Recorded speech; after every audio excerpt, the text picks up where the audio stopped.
क्या आप जानते हैं कि सिर्फ अच्छे मार्क्स लाना ही काफ़ी नहीं होता। When we are studying in school, मुझे लगता है कि हमें कुछ ऐसी स्किल्स भी सीखनी चाहिए जो ना कि हमें सिर्फ स्कूल में, कॉलेज में या फिर सिर्फ यूनिवर्सिटी तक काम आएंगी, बल्कि ये स्किल्स हमें जीवन भर काम आती रहेंगी। तो क्यों ना इन्हें सीख लिया जाए। बट इन्हें कहते क्या है? So these skills are known as soft skills. But wait before leaving the video, मैं पहले ही बता दूं टू ऑल द कंसर्न, मैं खुद भी समझ सकती हूँ, to all the concerns of the viewers is that हम स्कूल के बच्चे हैं, रिसोर्सेज नहीं है हमारे पास, और सबसे इंपॉर्टेंट चीज़, हम किसी ना किसी एंट्रेंस एग्जाम की तैयारी कर रहे हैं। सो हमारे पास इतना टाइम ही नहीं है कि हम किसी एक पर्टिकुलर स्किल को दे सके और उसे सीख सके अच्छे से। ओके, मैं इस वीडियो में 3 चीज़ों में बताऊंगी। पहली चीज़ द स्किल, दूसरी चीज़ उसको हम कैसे सीख सकते हैं स्कूल के बच्चे होते हुए ईजिएस्ट वे में, डे टू डे लाइफ में ही हम उसको कैसे सीख सकते हैं, एंड थर्ड थिंग इज उसके बेनिफिट क्या होंगे in the future life. With this, welcome और welcome back to this YouTube channel. मेरा नाम है सिमरन एंड हम स्टार्ट करते हैं इस वीडियो को। First skill is communication. Simple शब्दों में अगर बताऊं तो कम्युनिकेशन इज बेसिकली जब हम किसी से बात कर रहे होते हैं या सामने वाले इंसान की बात सुन रहे होते हैं और अपनी फीलिंग्स या इमोशंस को एक्सप्रेस कर रहे होते हैं, तो जब उन दो लोगों के बीच में बातों का आदान प्रदान हो रहा है, इसी को हम कम्युनिकेशन कहते हैं। Now a good communication consist of 2 parts, and first is बोलना, which is speaking clearly. Second one is सुनना, विच इज लिसनिंग एक्टिवली। देखो, हम ना कम्युनिकेशन को बहुत बार मिसअंडरस्टूड कर जाते हैं, और यहाँ पर इसको सीखने का तरीका भी मैं बताती हूँ, विच इज़ मिसअंडरस्टूड करके हम ये समझ लेते हैं कि कम्युनिकेशन का मतलब, अच्छा कम्युनिकेशन सीखना है तो चलो बोलना शुरू कर दो। It's not about just speaking, but it's about speaking clearly and at the same time listening actively. There's a very beautiful quote that you could be a great speaker by being a great listener. अगर तुम्हें एक अच्छा speaker बनना है तो उसके लिए एक बहुत अच्छा लिसनर बनना बहुत ज़रूरी है। हमें कोई चीज़ बताई जा रही है, हम उसको ऑन द स्पॉट प्रेजेंट होकर उस मोमेंट में एक्टिवली उस बात को सुन लें। एट द एंड इसका सोल्यूशन यही निकलता है कि एक अच्छी कम्युनिकेशन बिल्ड करने के लिए हमें एक अच्छा लिसनर बनना पड़ेगा, सो दैट कि हम सामने वाले इंसान की बातों को अच्छे से अगर सुनेंगे, एक्टिवली सुनी हुई बात को समझकर उस पर सोच विचार करके हम उसको एक अच्छा सोल्यूशन प्रोवाइड कर सकते हैं, और एटलीस्ट सोल्यूशन नहीं तो हम कंसोल तो प्रोवाइड कर ही सकते हैं to the one to whom we are communicating with. So communication के बेनिफिट्स बहुत ज़्यादा हैं, ये हर जगह पर लाइफ में काम आने वाली है। चाहे आप एक स्टूडेंट हो, चाहे आप फ्यूचर में you are applying for a job, or you are applying for the interview, or wherever you are going in your life, you need to have a good communication to build a great impression and also to let your words clear to the person in front of you. अच्छी communication करना बहुत ज़रूरी है, so start building on it. And second skill is take responsibilities. अब responsibility लेने का मतलब होता है कि हम अपने किसी काम, किसी एक्शन या किसी भी चीज़ की जिम्मेदारी ले रहे हैं। एज अ स्टूडेंट हमारी ये तो बहुत सारी रिस्पॉन्सिबिलिटीज़ बनती हैं। वी आर स्टडिंग, पढ़ाई अच्छे से करनी है, होमवर्क टाइम से कंप्लीट करना है, असाइनमेंट्स कंप्लीट करने हैं, और if you are preparing for any of the entrance exam तो आपको उसको अच्छे से तैयारी करनी है। ये सारी रिस्पॉन्सिबिलिटी तो एक स्टूडेंट की है। इसके अलावा you are also an individual, तो आप अपने इंडिविजुअल की रिस्पॉन्सिबिलिटीज़ लेना स्टार्ट कर सकते हो। जैसे कि इसमें मैं अपनी एक स्टोरी बताती हूँ कि how should you be responsible as a school kid. Once there was a time when my father was out of station, और मेरे एल्डर ब्रदर जो था वो भी आउट ऑफ स्टेशन था। मेरी जो स्कूल की फीस होती थी वो either these 2 people use to go and submit करवाते थे, क्योंकि मैं छोटी थी तो they can't just hand over the money to me कि मैं कहीं घुमा दूंगी या कुछ भी कर दूंगी।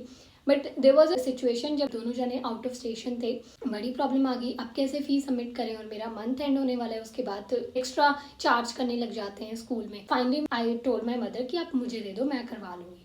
And then I took that certain amount and I went to school and then I submitted over there. मैंने खुद की फीस सबमिट करवाई and all those things. अब इससे मैं बताती हूँ क्या चेंजेस आएंगे. पहली चीज़, जब आपके पास वो सर्टेन अमाउंट होगा ना तो दिमाग में कुछ ना कुछ ऐसे चलता रहेगा कि कहीं मेरे से गुम ना हो जाए या मेरे से सेफली फ़ी काउंटर तक पहुँचा दूँ या वो सारी चीज़ें. तो हम एक्चुअल में उसका ध्यान रख रहे हैं ना. On this is what to be responsible is. दूसरी चीज़, when you go to the fee counter तुम्हें बहुत सारी नई चीज़ें पता चलेंगी जो मुझे भी पता चली थी. अच्छा, ऐसे फीस सबमिट होती है, ये फॉर्मेलिटीज़ करनी पड़ती हैं, ऐसे कार्ड पर क्रॉस लगता है, ऐसे टिक लगता है, ऐसे मंथली फीस उसमें लगाई जाती है, फिर एक रिसिप्ट स्टेपल करी जाती है. हर चीज़ तुम्हें पता चलेगी. Obviously it is your own thing कि हमारी खुद की फ़ी कार्ड के बारे में हमें पता चल रहा है. आप किसी एंट्रेंस एग्जाम की तैयारी कर रहे हो तो यू कैन डू दिस. उसका एप्लीकेशन फॉर्म खुद फिल करो. अगर खुद से फिल नहीं कर सकते, साइबर कैफ़े पर खुद जाओ अपने डॉक्यूमेंट्स लेकर, ना कि अपने डॉक्यूमेंट्स अपने पेरेंट्स को हैंड ओवर कर दो कि पापा ये डॉक्यूमेंट्स ले लो, आप जाकर फॉर्म फिल करवा देना मेरा. I agree with that, it's not a very big thing, but just imagine तुम्हारे पेरेंट्स ऑलरेडी रिस्पॉन्सिबल हैं. उन्होंने already they raised you as a kid. They are literally very responsible. At the same time उनको already बहुत सारा experience है दुनिया का. उनको एक्सपीरियंस गेन करने की इतनी खास ज़रूरत नहीं है, बट खास ज़रूरत तुम्हें ज़रूर है एज अ स्टूडेंट. तो you should go there, fill the form yourself. तुम्हें बहुत सारी चीज़ें पता चलेंगी. अच्छा, फॉर्म में ये भी चीज़ें फिल होती हैं, फॉर्म में ये जो चीज़ लिखी हुई है इसका मतलब क्या है. मुझे भी नहीं पता था फर्स्ट टाइम में. मैंने खुद वहाँ पर बैठकर गूगल कर रही हूँ कि इसका मतलब क्या है, कि ड्रॉपर्स का क्या मतलब होता है, इसका क्या मतलब होता है. I was also not known, but when I went there at least मैंने ट्राई करा तो मुझे पता तो चला. These small small responsibilities will make you a responsible person actually. तो ओवरऑल यही है कि पहली चीज़, हम स्टूडेंट है, हमें एक स्टूडेंट की रिस्पॉन्सिबिलिटीज़ तो लेनी है, but at the same time we are also an individual. हमें एक इंडिविजुअल की रिस्पॉन्सिबिलिटीज़ भी लेनी पड़ेंगी खुद की. ये छोटी छोटी चीज़ें हैं जो अपने पेरेंट्स की छत्र छाया के अंदर ही टास्क करके अपने आप में कॉन्फिडेंस बिल्ड कर सकते हो काफ़ी अच्छा. So do it. फिर धीरे धीरे तुम्हारे अंदर ऑलरेडी एक अच्छा कॉन्फिडेंस आ जाएगा एक काफ़ी बड़ी रिस्पॉन्सिबिलिटीज़ लेने का. To build this confidence inside you, you should have to take this small small responsibilities. मैंने जस्ट 2 एग्जाम्पल्स दिए, आपके पास हज़ारों एग्जाम्पल्स होंगे ऐसे. अपने आसपास start finding it. So the third soft skill is learn basic English. Now I'm not talking about any American accent or anyone's accent. Accent की कोई मैं बात नहीं कर रही. I'm just talking about basic English, which means तुम English में अपनी भावनाओं को एक्सप्रेस कर सको और सामने वाला इंसान तुम्हारे मुंह से बोली हुई उसी इंग्लिश के अल्फाजों को समझ सके. मैं इतनी इंग्लिश आनी चाहिए. आई एम नॉट सेइंग अंग्रेज़ की औलाद और वो सारी चीज़ें, क्योंकि आई एग्री विद दैट कि ज़रूरी नहीं है हम अमेरिकन एक्सेंट सीखें, हम ब्रिटिश एक्सेंट सीखें. Accent actually does not plays any role. Here the actual role is played by the basic English, which is तुम समझ पाओ चीज़ों को, क्योंकि हम सबको पता है हम इंडिया में रहते हैं.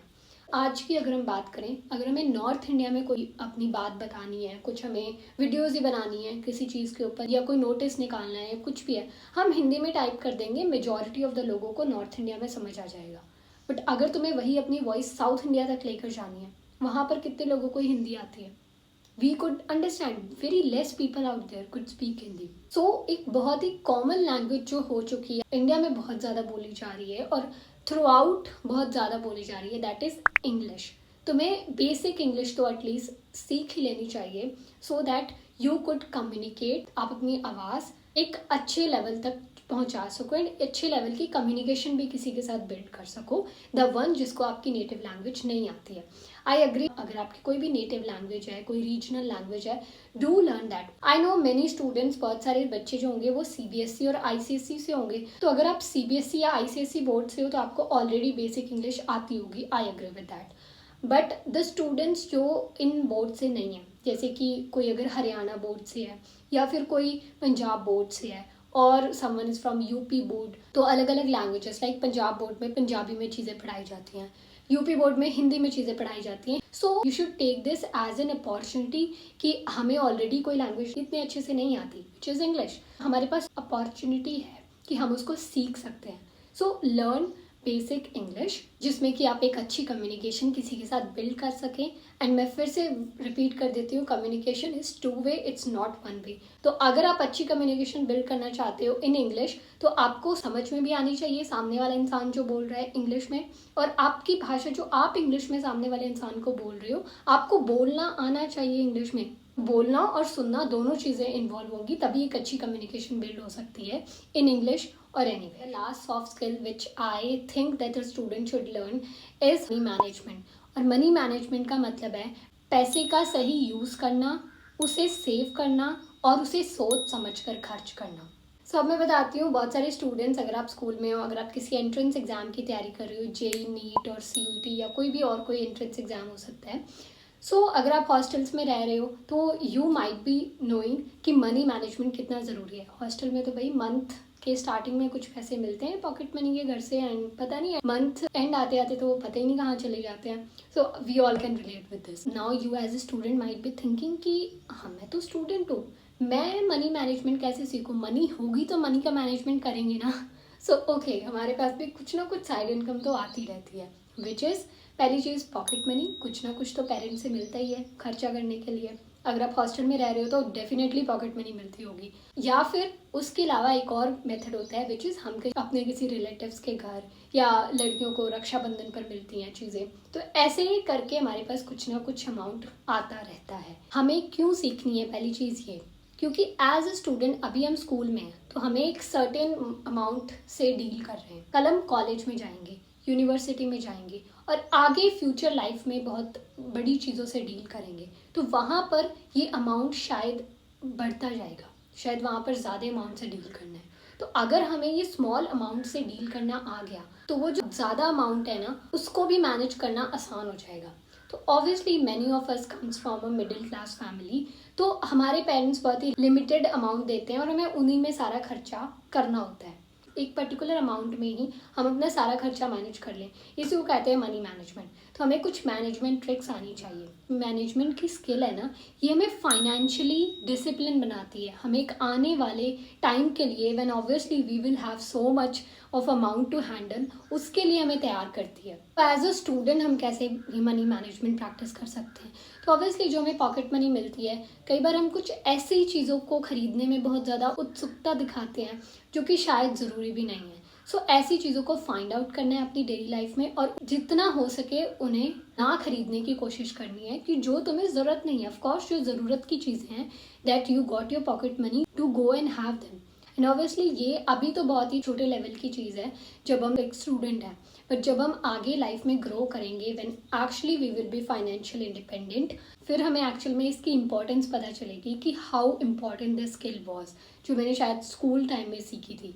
In fact when I was a NEET aspirant, तो मैंने भी ये वाली स्किल्स बहुत सीखी थी, पॉकेट मनी को ऐसे मैनेज करके रखना, और मैंने बहुत सारा अमाउंट भी सेव कर लिया था। मैंने आई गॉट बैक होम तो मैंने अपना जो पहला जो बैच था, एक ऑनलाइन बैच मैंने लिया था प्रैक्टिस करने के लिए, वो मैंने अपनी खुद की सेविंग से लिया था, जो अपनी 11th और 12th में सेव करी थी, which was around 3000 something.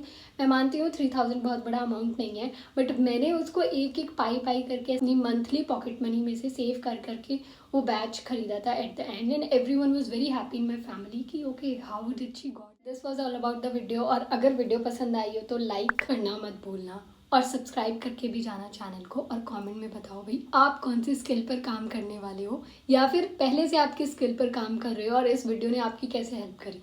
Bye bye.